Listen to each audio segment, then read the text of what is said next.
One day we will rise above it all. Now, a special presentation from Eyewitness News. These are Street Stories. We're living our street stories. Welcome to this Street Stories 4th of July special. I'm Walt Buteau.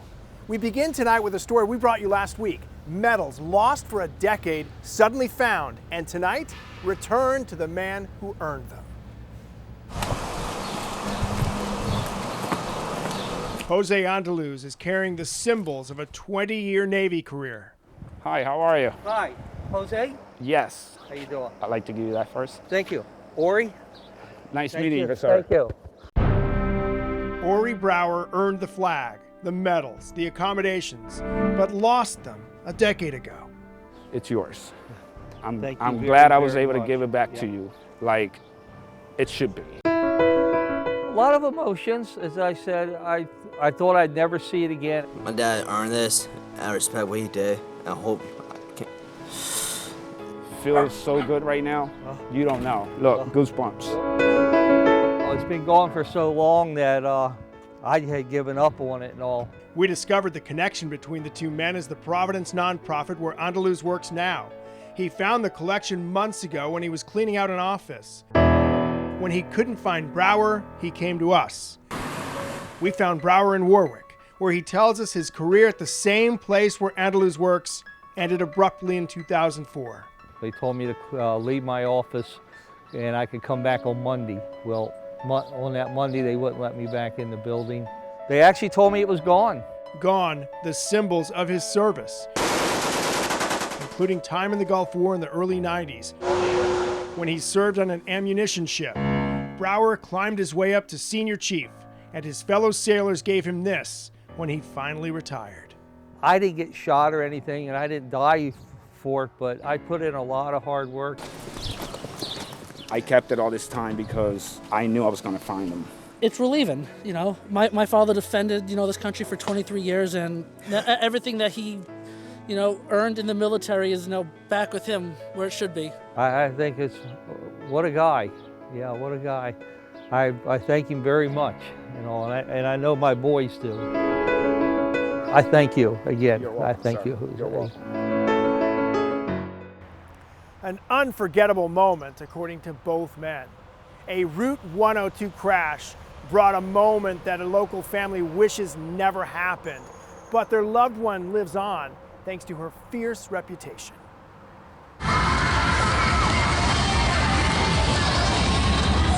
Shannon Heil is the red-headed bundle of energy, bursting onto the screen from the middle of the pack.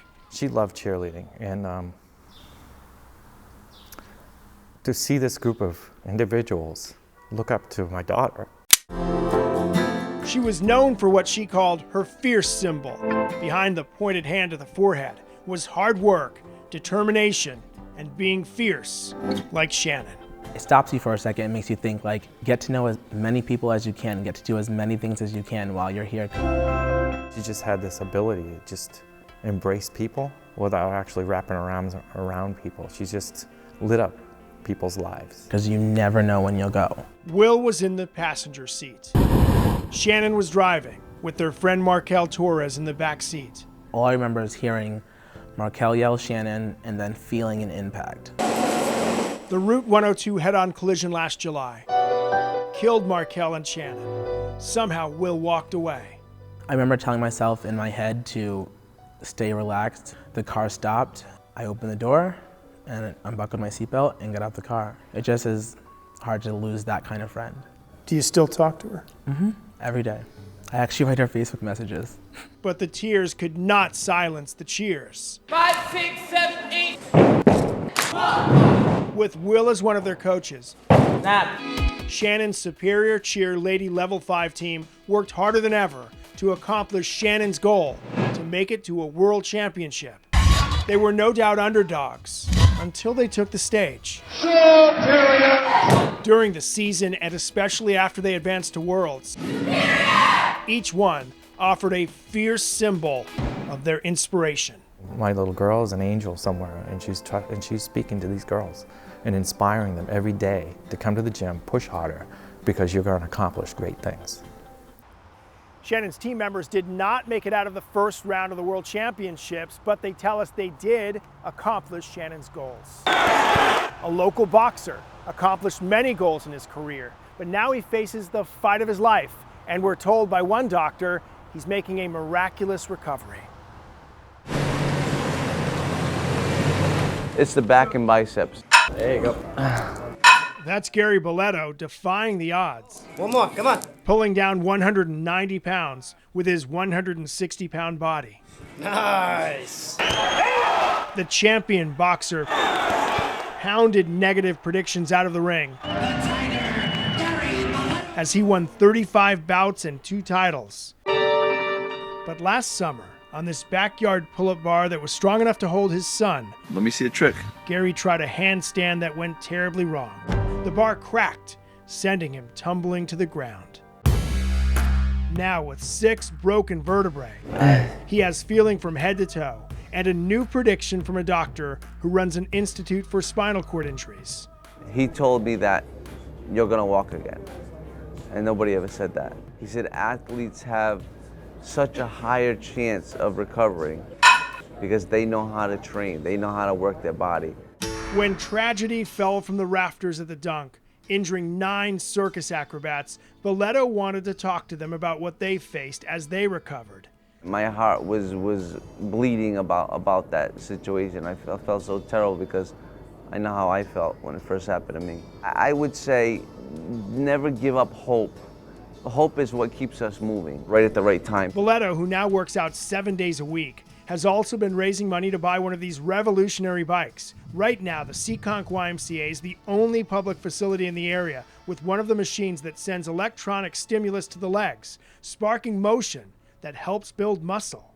Such a nice feeling, you know, when you can't move your legs and to have them moving. I could feel the blood flowing through my legs right now. Put your hand on my leg right here. Oh, I feel the muscle. Feel that? Yeah. My muscle in my legs came back so much. As he continues his comeback, Boletto remembers what he used to tell himself while training for fights. The harder you work, the luckier you get. Same thing with spinal cord injuries. The harder you work, the luckier you get. And Gary tells us he continues to get stronger every day. Next on this presentation of Street Stories. That's pretty much your target line. Hitting something you can barely see. We'll tell you why this champion golfer feels lucky even though he's legally blind. Then a local police officer who could have hung up the badge. When you see a young life get taken and you can show justice to the family. Instead, he's still on the job, inspiring others as he battles a draining disease. And you'll meet the only mayor in Rhode Island who's not worried about getting out the votes.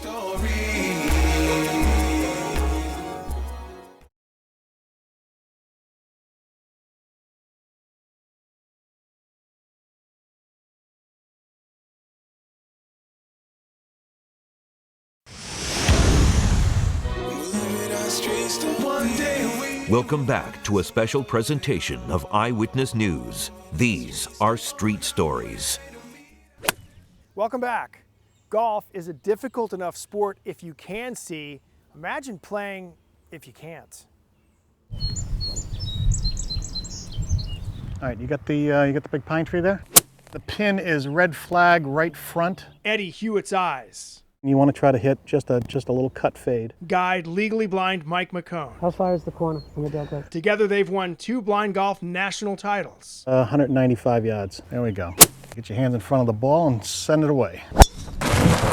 That's the one. Yes! Eddie and Mike were already lifelong golfing buddies. But a cornea infection in 2006 left Mike blind in the left eye. Then, despite several operations, the right eye went dark too. But I never thought I would play again. I don't know how the totally blind do it. Pick you down in the right rough. You always thought things were going to get better, and then things just got progressively worse and worse and worse over time. After 2 years of total darkness, pretty much your target line, Mike woke up to a sliver of light in his right eye. The moment you wake up and you open your eyes, It's disbelief. This isn't happening. And I saw the toothpaste and I cried. I realized it was a miracle. Now he has 20/300 vision, meaning anything that's 20 feet away appears 300 feet away to Mike. Gotta come left a little bit. He can see the ball, Perfect, right there. but not much else.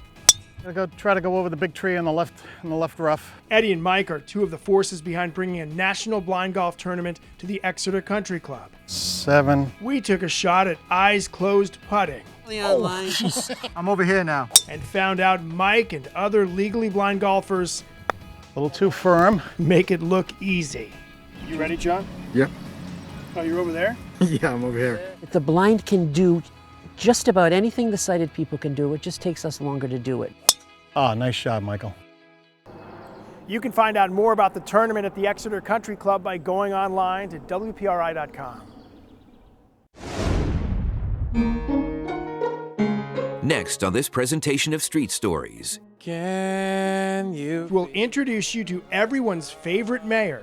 I won this medal from last year. And you'll find out why his mom and constituents are so proud. Sit. Plus, defending the breed everyone loves to hate. Beat them with pipes just to test them for resistance. A local performer credits his dog with saving him. Pit bulls will fall viciously all across history. Now he's trying to return the favor. Starve them since they're infants, keep them at a distance, beat them with pipes.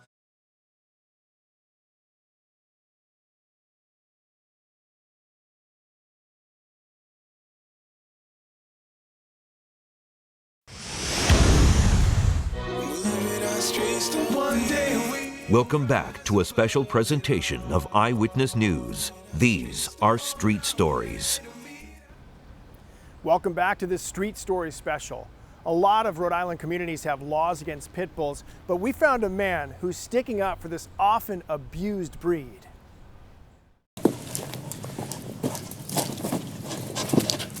Nala has no idea she's a notorious breed. Sit. Come on. Or that she helped a Barrington family cope with a horrible loss. Honestly, I don't know where I'd be without the dog. Nala was abused and then dumped in a shelter that would have euthanized her. Bring me that. If not for Spardella's family. His brother adopted the dog after their sister died from an unexpected illness. I think the dog was a heaven sent, honestly. For me, my brother, the rest of my family. If you want to pit and move, you surrender your dog. So now this local rapper, I thank my older brother for finding it still breathing, saving it from death for a heart that was still beating. Wants to help Nala's extended family that fills the stalls of local shelters. They get beaten after death in a cage of steel. They never complain so you don't know the pain they feel. His song, Animal, attacks a number of problems. Pit bulls will fall viciously all across history, compliment the ego at the cost of their misery. That American Staffordshire Terriers face, including breed-specific laws that force some to put the dogs up for adoption, and owners who do their worst to bring out the dog's worst. Beat them with pipes just to test them for resistance. It really is the owners. It's what the owners do. Dominate them, control them, and execute them with fear. Who's the animal? And they used to be known as family dogs because they're very loyal and protecting. They're very good around kids. Dude, I love this guy. The Providence Animal Rescue League has been working with pit bulls for decades. It's a very, very abused dog breed, and they are used for a lot of bad things, and they, quite frankly, do suffer a lot because of that, just because of no fault of their own. They're born as a pit bull, and people want to use them to fight and to do other negative things. Come on. And for dog owners like Spardella, Nala represents the potential positive. She's not an animal. She's my family. I love her for real reasons. And the reason for Animal is awareness and to keep dogs like Nala out of the wrong hands. 2 letters spelled shock for a police officer here in Providence. But now he's an example of how to beat a terrible disease. Police work was the focus of a young Michael Matrascia as he was sworn in by then Mayor Paolino. Right away, he says he discovered the value and reward of protecting and serving. A 1993 murder in South Providence comes to mind. Matrascia and other officers responded to a tip about where the suspect ran. And sure enough, the suspect was there, the weapon was found, the case was solved, and the subject went to jail. When you see a young life get taken and you can show justice to the family. But there was no justice about 5 years later. He noticed the first symptom on the basketball court, where he still hits nothing but net. So when I was playing basketball, I noticed that my step was off. Here I am working out in shape, healthy, and all of a sudden you trip and fall for no reason. At that point, he was Mayor Cianci's driver and security officer. The mayor preferred stairs over elevators, but Officer Matrascia noticed climbing the steps was more difficult. After avoiding his doctor for about 8 months, he finally went and heard the shocker. I was kind of unreal. I had no idea what MS was, never heard of it. After doing a little research, talking with my doctor, I realized that this was going to be a fight. He tells us multiple sclerosis was winning that fight until what he considers one of the greatest moments of his life. What changed was I had twin boys, and from that point on, I decided that I wasn't going to let MS control my life. And I said, I'm gonna beat this for them. He could have qualified for a disability pension, but stayed on the job and still enjoys serving the public. How are you? Good. And while there's no cure for MS, this survivor sums up the prognosis in 2 words. It's beatable. He's been stable for 56 months now, crediting his team of doctors and his family here at the Providence Police Station, and of course at home.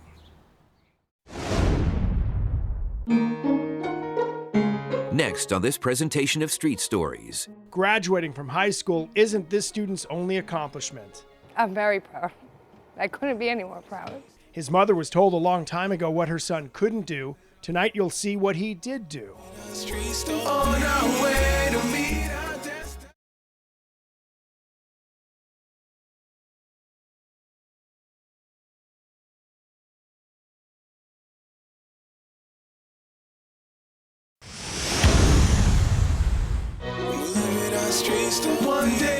Welcome back to a special presentation of Eyewitness News. These are Street Stories. Welcome back to this Street Story special. We leave you tonight with the story of the unofficial mayor of Cumberland.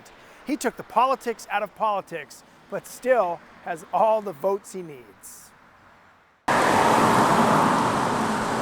No one here at Cumberland High is quite sure who started calling Andrew Bassett the mayor. Being mayor of the school, it was kind of great.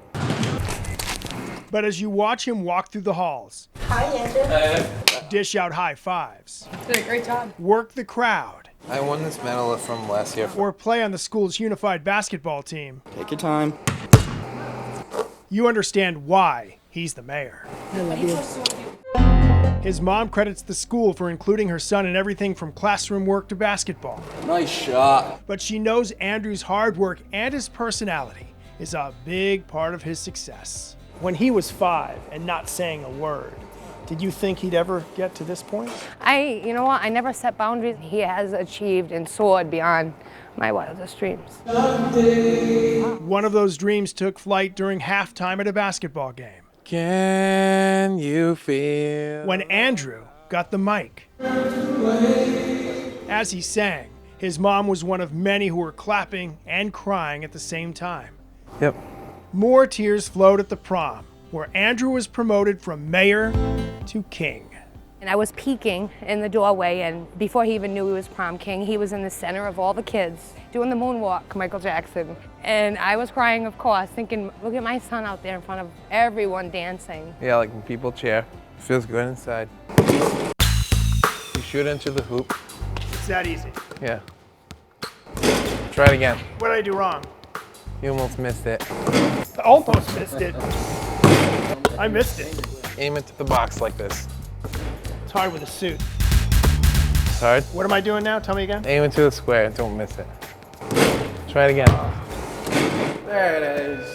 You have people at times when he was young, oh, I'm sorry, you know, you have a son with autism. I said, don't be sorry, I don't want pity for my son. He's a gift, and I couldn't have asked for anything better. His post-graduation goal is to get a job and maybe, just maybe, become a professional wrestler. Stay tuned. Thanks for joining us on this Street Stories special, and please join us every Friday for Street Stories and keep the ideas coming as well. One day we will rise above it all. On our way to meet our destiny. We're living our street story.